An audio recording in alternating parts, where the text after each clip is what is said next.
অবশেষে সঙ্গীত শিল্পী আওয়ামী লীগের সাবেক এমপি মমতাজ তিনি জামিন পেয়েছেন। উচ্চ আদালতে এই জামিনের ঘটনা ইতিমধ্যেই চাঞ্চল্যের সৃষ্টি করেছে। প্রফেসর ইউনূস সরকারের আমলে আওয়ামী লীগের নেতা নেত্রী সংসদ সদস্য তো অনেক দূরের কথা, আওয়ামী লীগের সঙ্গে বিন্দুমাত্র সামান্য সম্পর্ক আছে, কর্মী কিংবা সম্পর্ক নেই এমন ব্যক্তিদেরকেও জুলাইয়ের বিভিন্ন ধরনের অভিযোগে যাদেরকে গ্রেপ্তার দেখানো হয়েছিল তাদের কারোরই জামিন হওয়ার ঘটনা আমরা দেখিনি। বিএনপি সরকার আসার পরে বেশ কিছু জামিনের ঘটনা, মুক্তির ঘটনাও আমরা দেখলাম, যার মধ্যে সাবেক স্পিকার, সাবেক নারায়ণগঞ্জের মেয়র, এবার এর আগে আসাদুজ্জামান নূরের জামিন সহ বেশ কিছু জনের, দীপুমনির জামিনও দেখেছি একটা মামলায়। এবার মমতাজের একই সঙ্গে অনেকগুলো মামলায় জামিনের ঘটনা ঘটল।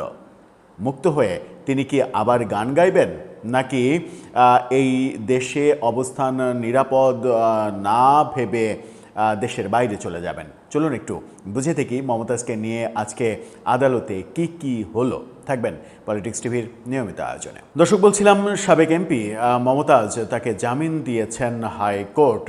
মমতাজকে এমপি বানানো তো আওয়ামী লীগের জন্য একটা বেশ সমালোচনার ঘটনা ছিল, সমালোচনার সিদ্ধান্ত ছিল। মমতাজকে কেন এমপি বানাতে হবে, গান গাইলে, তারকা হলে তাকে এমপি বানিয়ে দিতে হবে নাকি, এই আলোচনা ছিল।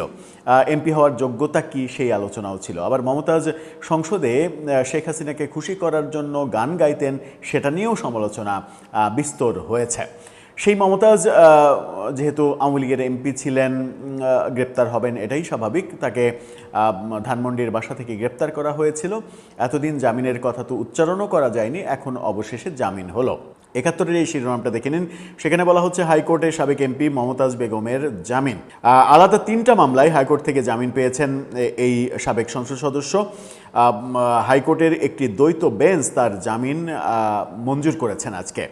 মমতাজ বেগমের আইনজীবী সাংবাদিকদের জানান, ৩টি আলাদা মামলায় উচ্চ আদালত থেকে জামিন মেলায় আইনি প্রক্রিয়ায় আপাতত বড় ধরনের স্বস্তি পেলেন সাবেক এই সংসদ সদস্য।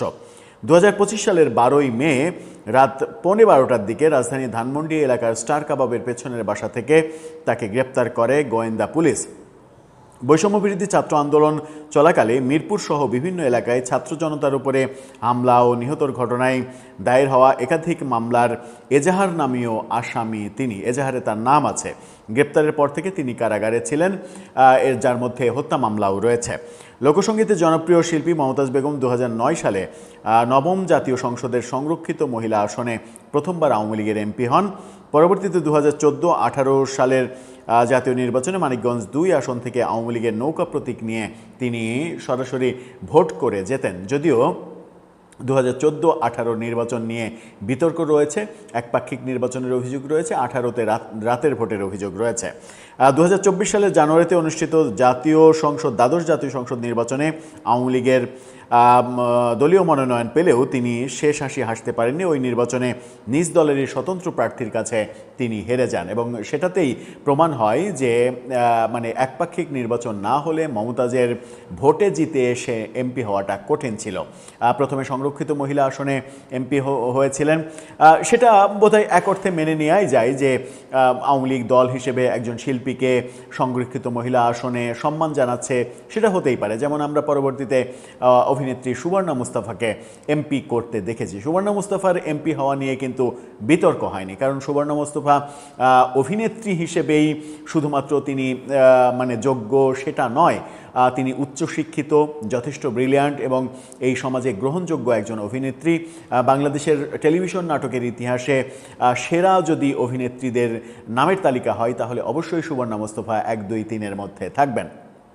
কিন্তু মমতাজকে নিয়ে, মমতাজ ফোক সঙ্গীতে বাংলাদেশের সবথেকে জনপ্রিয় শিল্পী হওয়া সত্ত্বেও তাকে নিয়ে যথেষ্ট বিতর্ক হতে দেখেছে। এখন প্রশ্ন হচ্ছে, ৩টি মামলায় যখন জামিন হলো তখন তার মুক্তিটা সম্ভব হচ্ছে কিনা, কারাগার থেকে তিনি মুক্তি পাবেন কিনা, নাকি এই জামিন আদেশের বিরুদ্ধে আবার সরকার আপিল করবে এবং সেখানে যেয়ে জামিন স্থগিত হয়ে যাবে। আমরা জানি না কি হতে চলেছে, তবে তিনি যদি মুক্তি পান তাহলে কি তিনি আওয়ামী লীগের রাজনীতিতে সক্রিয় হওয়ার চেষ্টা করবেন, নাকি সেসব ব্যাপার বাদ দিয়ে গানে মনোযোগ দেবেন আবার? নাকি দুটোর কোনোটাই না করে দেশের বাইরে ছুটবেন নিজের নিরাপত্তার জন্য? দেখা যাক, সময়ই বলে দেবে। বাকিটা অপেক্ষা। দর্শক, আপনার কাছে কি মনে হয়, মমতাজ মুক্ত হতে পারলে কোন পথে হাঁটবেন? আপনার মতামত জানিয়ে লিখতে পারেন আমাদের কমেন্ট